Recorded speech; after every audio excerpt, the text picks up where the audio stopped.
back to my channel, Bake Cuisine!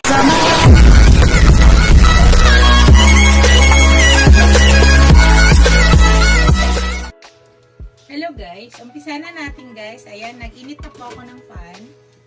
Tapos maglagay ako ng konting oil guys.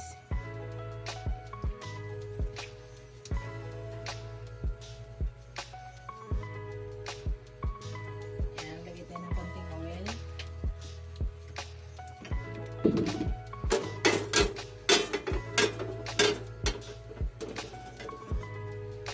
Ang ginagawa ko guys, dinadaan ko muna dito yung aking bago ako magluto ng sauce.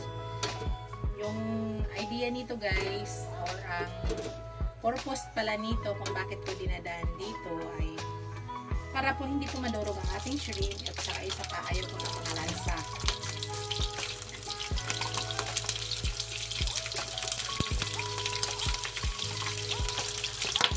Pwede na rin yung lagyan ng asin guys, kaunti, or kaya durog na paminta. Ayan guys, ay ilagyan ko po yun ng konting asin, saka durog na paminta. Konti lang po.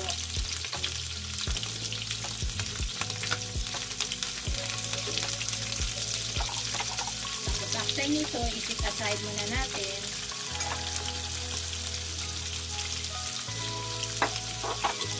Para magluluto tayo ng kanyang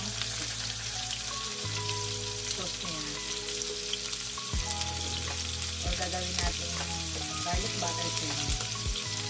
So daan lang kaunti guys para maganda yung texture ng kanyang shrimp. Hindi ko siya nabiguro.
Aside muna natin yung iba guys. Tagalin muna natin.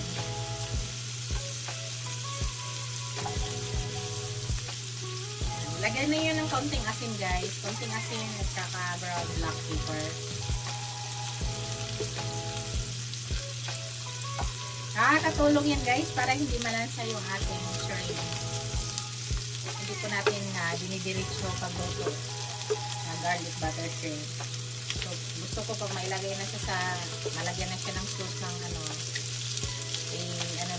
hindi na siya malansa. Kaya ginaganito ko po, yan po yung purpose yan. Nakakabawas ng lansa. Saka same time, maganda po yung texture ng ating shrimp. Orange. Ma-orange yan.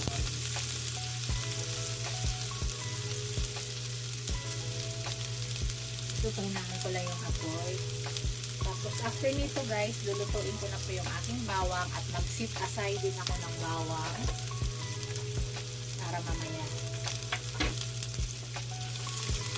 Ito na rin ang paglulutuan natin guys. Hindi na tayo sa ibang pan.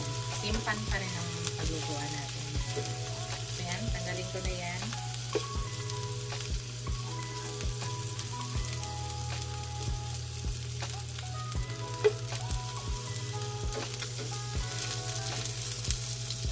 So, yan na guys, ang ating niluto. Yan. Hello guys, yan. Ito pa rin pan ang gagamitin natin, pero binanlawan ko siya guys. Kasi para hindi masunog yung ating bawang. Hindi siya ano. Hindi na kailangan sabunan. Ibanlawan nyo lang. So maglagay na tayo ng konting mantika guys para sa ating pagluto ng ating bawang. Ayan. Pahinaan lang po yung apoy para hindi masusunog.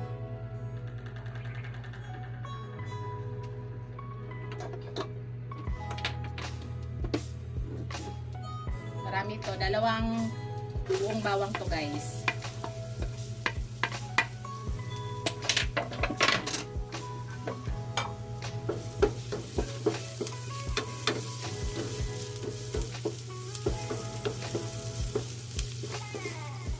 Napakadali lang lutuin. Napaka-easy recipe to guys.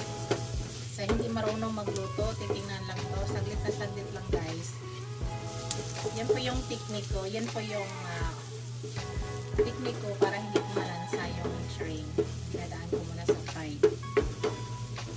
Basta lagyan nyo lang ng asin kaunti guys at saka brown black pepper.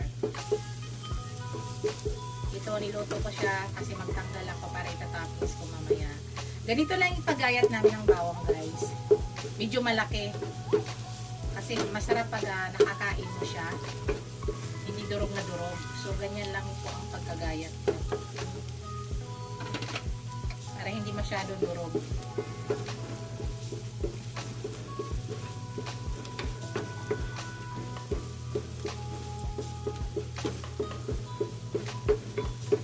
Ay, kanina pala guys, hindi ko napakita sa inyo. Maglagay pala ako ng konting vinegar ha. Pang-twist lang natin sa lasa yung konting vinegar. Para sa ating garlic butter shrimp. Konti lang po. Yan, hintayin lang natin yan guys.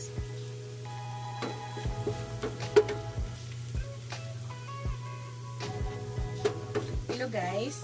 Pag ganito na guys, tama na sa akin yan. Kasi ayaw ko na sobrang dark na dark. Kasi ayaw ko na papait.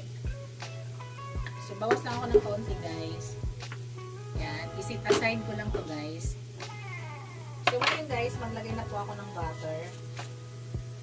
Start na po tayo pag nagawa ng ating guys. Lagyan na tayo ng butter. Nasahan nyo guys kung ano kadami.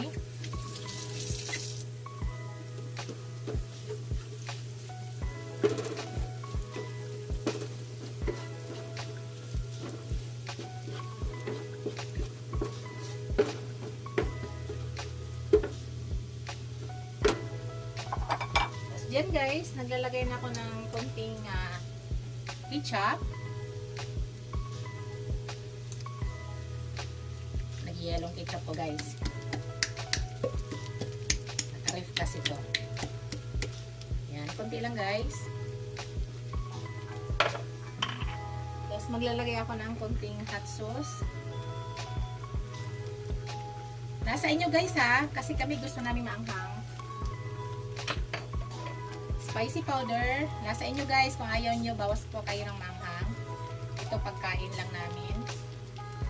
So, mahinang apoy guys ha. Tapos, paprika.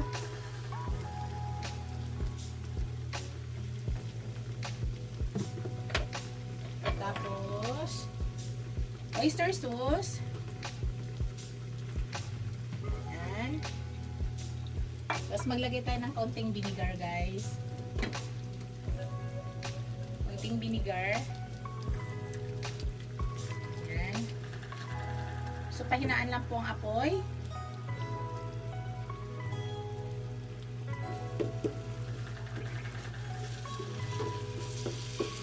Andyan na lahat ng lasa guys. At saka maya maglagay tayo ng konting sugar.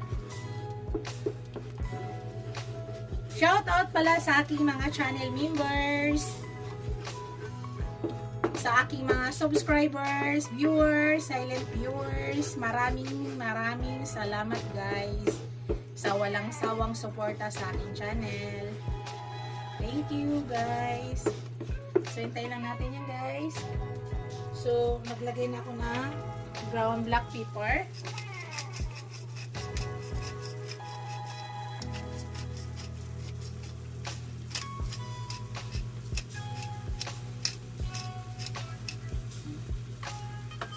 Hinaan Hinaan lang po ang apoy. Tapos dito, maglagay na ako ng konting sugar. Hindi sugar white, sugar na brown. 2 scoop ng maliit, guys. Sugar na brown, sugar na white, pwede po.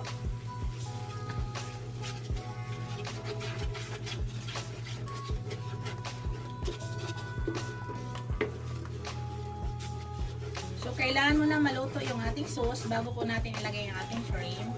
So, ngayon guys, titikman ko siya.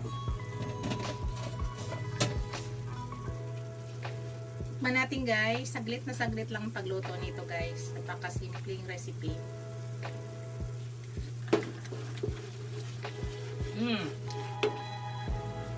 Tama na yung anghang guys. Tama na yung lasa. Ngayon guys, maglagay ako ng celery powder. Sabi ko sa iyo, nakakadagdag aroma to guys. Nakakadagdag aroma to. Yan. Tapos ilagay na natin yung ating shrimp. Yan. So luto na. Matitikman nyo guys kung luto na yung yung suka. Tikman nyo muna. Kailangan maluto. At saka guys, mahina lang po yung apoy. Para masarap ang pagka mix together niya. Para mag-absorb siya kasi mayroon pa siyang balat, diba? Kaya hinati ko yung gitna para ma-absorb yung lasa hanggang ilalim. So, dahan-dahan lang yung apoy, guys. Para mapa-absorb natin ng maganda.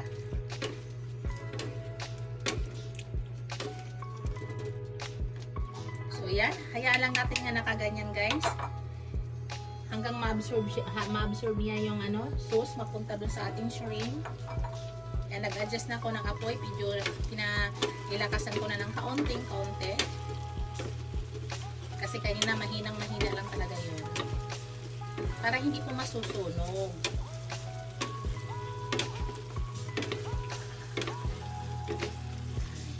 So, ngayon guys, ang ginagawa lang natin, pinapa-absorb natin yung sauce dito sa ating shrimp.